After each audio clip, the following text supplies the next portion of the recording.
खुलुमबाय बेयो बड'लेण्ड इंखं टेलिभिजन दिनै 2025 बृहस्पतिबार खालि सानसेनि बरादखौ नोंथांमोननि खाथियाव लाबोदों आं सदानन्द दैमारिया।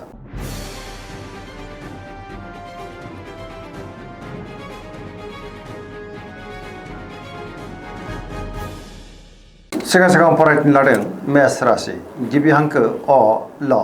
दिनैनि साना जोबोर मोजां गोसोखौ दिनै जोबोर गोजोननाय मोनगोन गुबुनजों मोजां सोमोन्दो लाखिनोबो रोंगोन बहानिफ्रायबा हरखाबै मोजां खौरांबो फैनो हागौ गावनि गोसोनि साननायफोरखौ दिनै गुबुननो फोरमायनो हानानै गोसोआव गोजोननाय फैगोन मावनो लानाय खामानिखौ गोरलैयैनो मावफुंनो हागोन सिगांनि बबेबा आद्रा खामानिया दिनै मावफुंजानो हागौ सोरबा लोगोजों दिनै बाख्नायजानोबो हागौ रांखावरियाव मोजां होनजायो बेफार फालांगियाव दिनै जोबोर मोजां मुलाम्फा मोननो हागोन गुबुननि थाखाय दिनै गोबां मोजां खामानि मावनानै होनोबो हागोन समाजाव मान मोननो हागोन लाइमोनफ्रा जोबोर खुसि जागोन गोसोआ दिनै जोबोर रमान्टिकबो जानो हागौ फरायसाफ्रा दिनै फरायनायाव गोसो दुंखांगोन आरो मोजां फिथाइ मोनगोन देहाया दिनै मोजाङैनो थागोन अब्लाबो नाथाय जानाय लोंनायाव सांग्रां जानांगोन सरासनस्रायै दिनै साना जोबोर मोजां आरो मोजाङैनो बारग'लांगोन।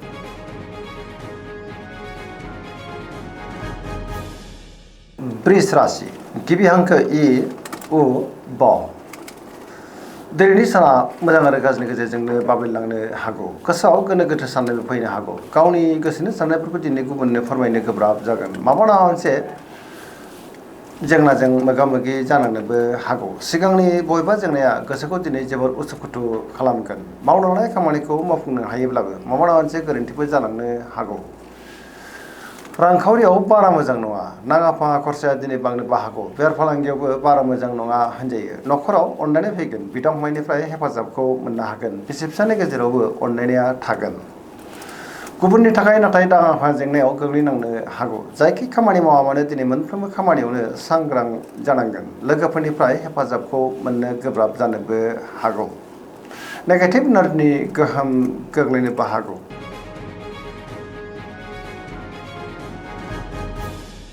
मिथुन राशि गिबि हांखो क स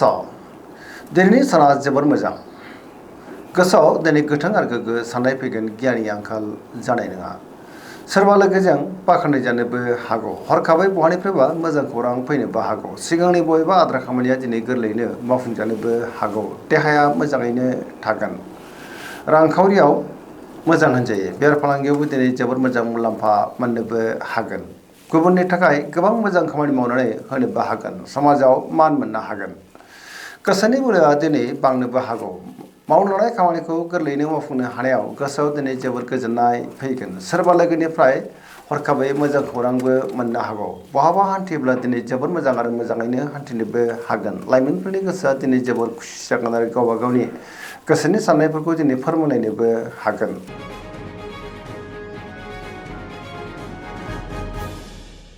कर्कट राशि गिबि हांखो ड ह दिनैनि साना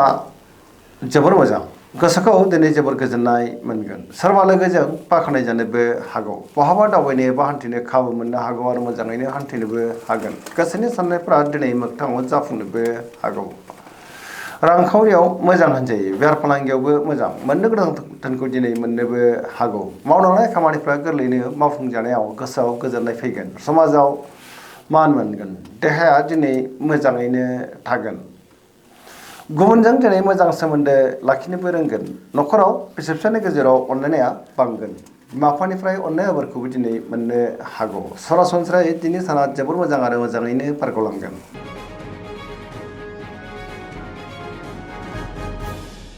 सिंह राशि गिबि हांखो म थ दिनैनि साना जोबोर मोजां गावनि गोसोनि साननायफोरखौ दिनै गुबुननो फोरमायनोबो हागोन पजिटिभ एनार्जिनि गोहोम गोग्लैगोन मावनो लानाय खामानिखौ थि समावनो आरो गोरलैयैनो मावफुंनो हागोन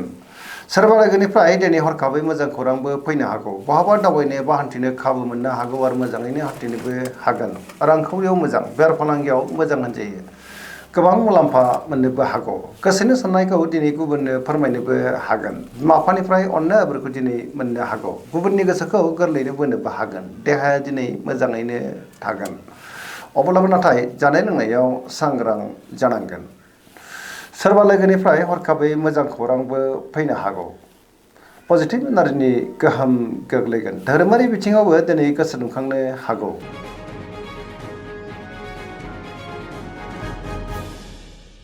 कन्या राशि गिबि हांखो प ट दिनैनि साना जोबोर मोजां गावनि गोसोनि साननायफोरखौ दिनै गुबुननो फोरमायनो हानानै गोसोआव गोजोननाय फैगोन पजिटिभ एनार्जिनि गोहोम गोग्लैगोन गोथों आरो गोग्गो साननो रोंगोन गियाननि आंखाल जानाय नङा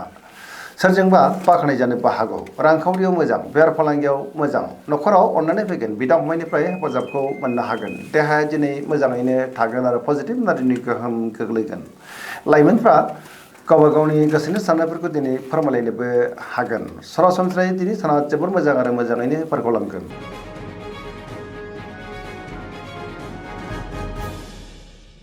तुला राशि गिबि हांखो र ट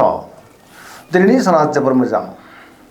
गावनि गोसोनि साननायफोरखौ दिनै गुबुननो फोरमायनो हानानै गोसोआव गोजोननाय फैगोन पजिटिभ एनार्जिनि गोहोम गोग्लैगोन गोसोनि बोलोआ दिनै बांनोबो हागौ बहानिफ्रायबा हरखाबै मोजां खौरांबो फैनो हागौ देहाया दिनै मोजाङैनो थागोन बहाबा हान्थिब्ला जोबोर मोजाङैनो हान्थिनोबो हागोन रांखावरियाव मोजां होनजायो बेफार फालांगियावबो दिनै जोबोर मोजां मुलाम्फा मोनगोन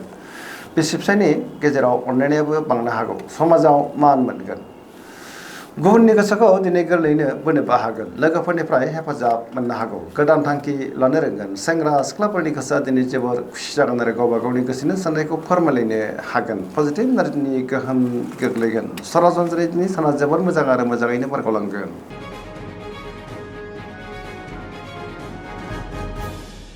वृश्चिक राशि गिबि हांखो न स दिनैनि साना जोबोर मोजां गावनि गोसोनि साननायफोरखौ दिनै गुबुननो फोरमायनोबो हागोन समाजाव मान मोननो हागोन बहाबा हान्थिब्ला दिनै जोबोर मोजां आरो मोजाङैनो हान्थिनोबो हागोन पजिटिभ एनार्जिनि गोहोम गोग्लैगोन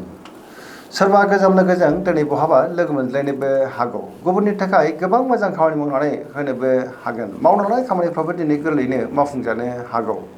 सोरबा लोगोनिफ्राय हेफाजाब मोननोबो हागौ गोदान थांखि लानो रोंगोन सेंग्रा सिख्लाफोरनि गोसोआ दिनै जोबोर खुसि जागोन आरो गावबा गावनि गोसोनि साननायखौ दिनै फोरमायलायनोबो हागोन रांखावरियाव मोजां अब्लाबो नाथाय खरसाया बांनोबो हागौ बेफार फालांगियाव मोजां होनजायो देहाया दिनै मोजाङैनो थागोन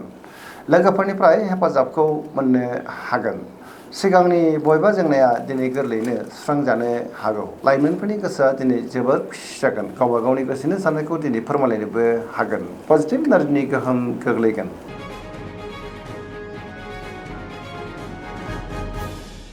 धनु राशि गिबि हांखो ढ फ फ दिनैनि साना मोजां आरो गाज्रिनि गेजेरजों बाबेलांनो हागौ गावनि गोसोनि साननायफोरखौ दिनै गुबुननो फोरमायनो गोब्राब जागोन माबा मोनसे जेंनाजों मोगा मोगि जानांनोबो हागौ सुथुरनि गाज्रि नोजोर थानोबो हागौ बहाबा हान्थिब्ला दिनै लामा सामायाव सांग्रां जानांगोन रांखावरियाव बारा मोजां नङा होनजायो नाङा फाङा खरसाया दिनै बांनोबो हागौ बेफार फालांगियावबो बारा मोजां नङा होनजायो समाजाव मान मोननो हागोन देहाया दिनै बारा मोजां थानाय नङा गोबां रोखोमनि देहायारि जेंनाजों मोगा मोगि जानांनोबो हागौ जानाय लोंनायाव सांग्रां जानांगोन बिदा फंबायनिफ्राय हेफाजाबखौ मोननो हागोन बिसि फिसायनि गेजेराव अनलायनाय थागोन लाइमोनफोरनि गोसोआ दिनै जोबोर उसुखुथु जानोबो हागौ गावबा गावनि गोसोनि साननायफोरखौ दिनै फोरमायलायनो गोब्राब जानोबो हागौ आरो नेगेटिभ एनार्जिनि गोहोमबो गोग्लैनो हागौ।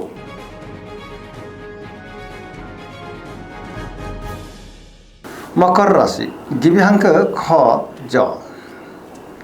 दिनैनि साना मोजां आरो गाज्रिनि गेजेरजों बाबेलांनो हागौ गोसोआव दिनै गोनो गोथो साननायबो फैनो हागौ गावनि गोसोनि साननायफोरखौ दिनै गुबुननो फोरमायनो गोब्राब जागोन नेगेटिभ एनार्जिनि गोहोम गोग्लैनो हागौ रांखावरियाव बारा मोजां नङा नाङा फाङा खरसाया बांनोबो हागौ बेफार फालांगियाव दिनै बारा मोजां नङा होनजायो सोरजोंबा थगायजानोबो हागौ सांग्रां जानाया गाहाम गुबुनजों मोजां सोमोन्दो लाखिनो दिनै गोब्राब जागोन मोनफ्रोमबो खामानिखौ मावफुंनायाव माबा मोनसे हेंथा फैनोबो हागौ गोदान खामानियाव आखाइ होजेननो हानाय नङा बिदा फंबायनिफ्राय हेफाजाबखौ मोननो हागोन सेंग्रा सिख्लाफ्रा दिनै गावबा गावनि गोसोनि साननायखौ फोरमायलायनो हागोन फरायसाफ्रा दिनै फरायनायाव गोसो दुंखांगोन आरो मोजां फिथाइ मोननोबो हागोन।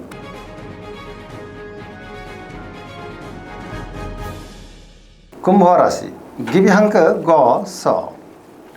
दिनैनि साना मोजां आरो गाज्रिनि गेजेरजों बाबेलांनो हागौ गावनि गोसोनि साननायफोरखौ दिनै गुबुननो फोरमायनो गोब्राब जागोन माबा मोनसे जेंनाजों मोगा मोगि जानानै गोसोआव दिनै जोबोर उन दाहाबो फैनो हागौ बहाबा हान्थिब्ला दिनै लामा सामायाव सांग्रां जानांगोन गुबुननिफ्राय हेफाजाबखौ मोननो गोब्राब जानोबो हागौ रांखावरियाव मोजां अब्लाबो नाथाय खरसाया बांनोबो हागौ देहाया दिनै बारा मोजां थानाय नङा गोबां रोखोमनि देहायारि जेंनाजों मोगा मोगि जानोबो हागौ जानाय लोंनायाव दिनै सांग्रां जानांगोन नेगेटिभ एनार्जिनि गोहोम गोग्लैनोबो हागौ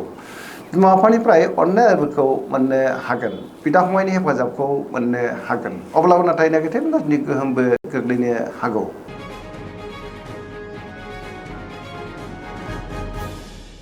मीन राशि गिबि हांखो ड स दिनैनि साना जोबोर मोजां गुबुननि थाखाय दिनै गोबां मोजां खामानि मावनानै होनोबो हागोन गोबां मोजां खाबु दिनै मोननो हागौ पजिटिभ साननो रोंगोन आरो गियाननि आंखाल जानाय नङा सिगांनि बबेबा आद्रा खामानिया दिनै गोरलैनो मावफुंजानोबो हागौ देहाया मोजाङैनो थागोन रांखावरियाव मोजां बेफार फालांगियावबो मोजां होनजायो न'खराव बिसि फिसायनि गेजेराव अनलायनाय फैगोन सोरजोंबा बाख्नाय जानोबो हागौ लाइमोनफोरनि गोसोआ दिनै जोबोर रमान्टिक जागोन आरो गावबा गावनि गोसोनि साननायफोरखौ दिनै फोरमायलायनोबो हागोन फरायसाफ्रा दिनै फरायनायाव गोसो दुंखांगोन आरो मोजां फिथाइ मोनगोन सरासनस्रायै दिनै साना जोबोर मोजां आरो मोजाङैनो बारग'लांगोन दिनैनि राशि फरायनाया एसेनोसै जोबनायाव बेखौनो खावलायो जाहाथे नोंथांमोना सानफ्रामबो जोंनि बे बड'लेण्ड इंखं टेलिभिजनखौ नायबाय थायो आरो साबस्क्राइब खालामो लोगोसे लाइक खालामो आरो शेयार खालामो एसेनोसै गोजोन्थों